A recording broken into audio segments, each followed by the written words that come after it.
Kami dari kelompok 1 ingin mempresentasikan terkait survei GNSS, mata kuliah survei GNSS. Yang pertama ada anggota kelompok kami, Faisal Akbar Kusuma Putra, Helmi Nurhudaya, Fadel Izul Hakatili, dan saya Ramadhan Nur Fajar. Kemudian ada Nurkota Multega Rizky, dan M. Fauzan Maswara.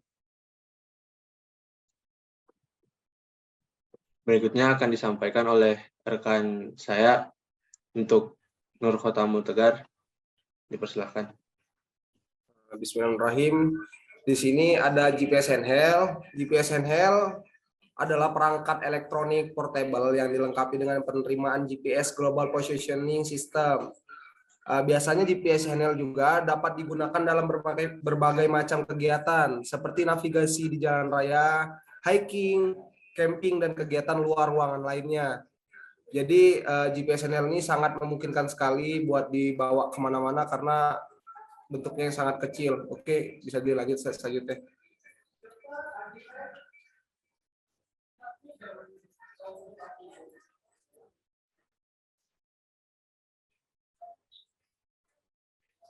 Berikut juga ada GPS geodetik. GPS geodetik adalah sistem pengukuran dan pemosisian geografis dengan menggunakan teknologi GPS Global Positioning System dengan akurasi yang sangat tinggi untuk keperluan pemetaan survei dan aplikasi geodetik lainnya.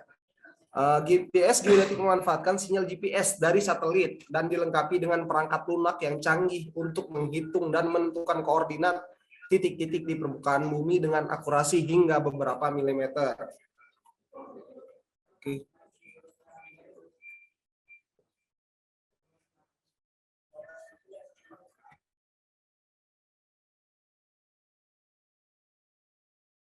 Sekarang ada komparasi GPS handheld dan GPS memiliki perbedaan dalam hal akurasi, kecepatan, penggunaan yang umumnya berkaitan dengan kebutuhan aplikasi pengguna.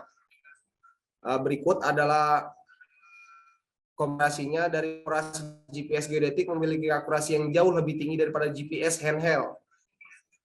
Dari kecepatan juga GPS handheld malah lebih cepat dalam mengambil koordinat daripada GPS geodetik karena GPS handheld itu memiliki teknologi yang lebih canggih dan terintegritas.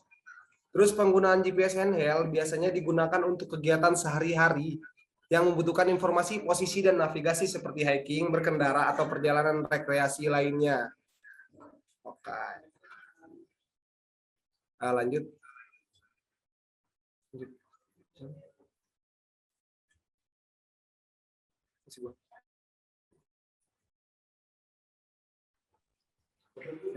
Di sini ada GPS statik metode radial, yaitu pada pengolahan GPS metode statik diferensial digunakan satu atau lebih dari satu stasiun penerima sinyal. Pada umumnya digunakan minimal 2 stasiun penerima sinyal untuk statik radial, satu sebagai rover dan satu sebagai referensi. Jarak antara 2 stasiun ini disebut baseline. Jarak baseline akan mempengaruhi ketelitian posisi yang dihasilkan. GPS statik metode radial merupakan salah satu teknik pengukuran GPS yang digunakan dalam survei geodetik untuk menentukan posisi titik-titik kontrol dengan akurasi yang tinggi. Metode ini mengandalkan pengukuran koordinat dari beberapa stasiun GPS yang ditempatkan pada jarak yang cukup jauh dari titik-titik yang akan diukur, yang disebut sebagai titik referensi. Next.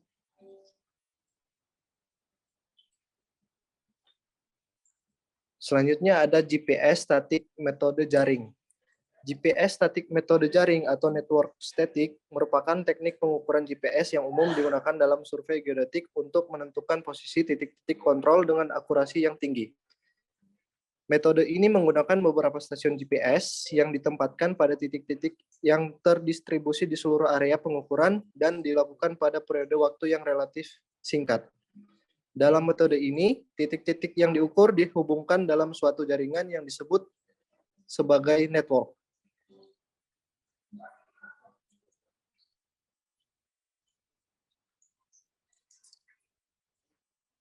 Dan ini sebagai berikut adalah contoh dari mode jaringan sama mode radial.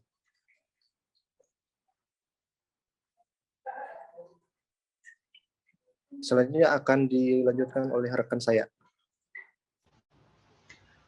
Pembacaan data RENEX, Receiver Independent Exchange Format, adalah format standar untuk pertukaran data pengukuran GPS antara receiver GPS dan perangkat lunak pengolahan data. Setelah pengukuran selesai, data dari receiver GPS dapat diunduh dalam format RENEX dan kemudian diperiksa kualitasnya. Berikut adalah langkah-langkah pembacaan dan cek kualitas data RENEX. Yang pertama, unduh data RENEX. Setelah pengukuran selesai, data dari receiver GPS dapat diunduh dalam format RENEX dari receiver GPS. Kemudian buka file RENEX. Setelah data RENEX diunduh, buka file RENEX dengan perangkat lunak pengolahan data GPS seperti Bernes, Gamit, atau TEKC. Kemudian cek kualitas data. Periksa kualitas data dengan memeriksa metadata dalam file RENEX. Lalu analisis data. Setelah memeriksa metadata, analisis data pengukuran GPS dapat dilakukan dengan menggunakan perangkat lunak untuk pengolahan data GPS. Lanjut. Kualitas data RENEX. Dalam memeriksa kualitas data RENEX, hal-hal yang perlu diperhatikan antara lain jumlah satelit yang diamati, karena semakin banyak satelit yang diamati oleh receiver GPS, semakin akurat juga pengukuran tersebut.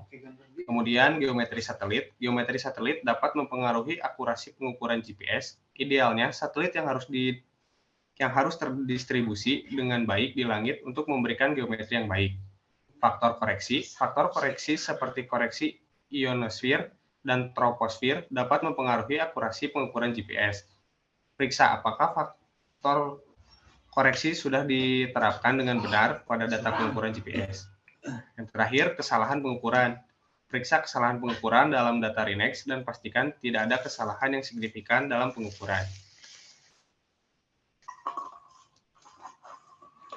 Dan kesimpulannya, dalam survei geodetik, GPS Global Positioning System digunakan sebagai alat pengukuran untuk menentukan koordinat suatu titik. Terdapat beberapa jenis GPS seperti GPS handheld dan GPS geodetik. GPS handheld digunakan untuk pengukuran sederhana, sedangkan GPS geodetik digunakan untuk pengukuran yang lebih akurat dan kompleks. Dalam pengukuran GPS geodetik, terdapat dua metode pengukuran, yaitu metode radial dan metode jaring. Metode radial dilakukan dengan satu titik stasiun yang diam dan menerima sinyal dari satelit secara langsung. Sedangkan metode jaring dilakukan dengan beberapa titik stasiun yang dihubungkan dengan jaring pengukuran. Dengan demikian, penggunaan GPS dalam survei geodetik sangat penting dalam menentukan koordinat. Dengan akurasi yang tinggi dalam memilih jenis GPS dan metode pengukuran yang tepat, serta memeriksa kualitas data RENEX dengan benar, dapat meningkatkan akurasi hasil pengukuran dan meningkatkan kualitas data untuk meminimalkan kesalahan.